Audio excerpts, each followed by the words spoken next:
All right, so I was asked to graph the linear equation y equals -3. So we're going to do this with a table of values, and then we'll talk a little bit about slope-intercept form.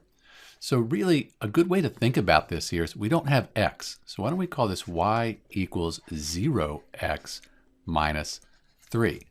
So that way, it's a little easier to think about. If we put 0 in for x, we have 0 times 0, that's 0. Then we have -3 for y.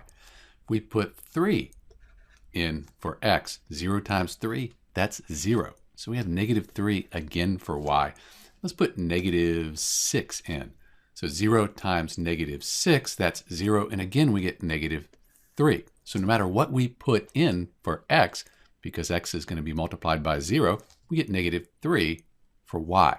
So these are the points we'll graph for the linear equation y equals -3.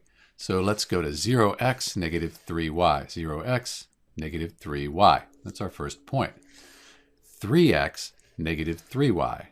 1, 2, 3 on x, and -3y. And you can see all these points, they're going to be on this line here. So -6x way over here, but we have -3y again, and they all fall on this horizontal line. Put a line through that, and we can put arrows, show that this goes to infinity. So this is the graph for y equals -3. So this is our graph for y equals -3. Any point we put in for x, we're going to get -3 for y, and it'll be on this line. If you want to think about this in terms of slope-intercept form, we have our y-intercept. That's this -3 here.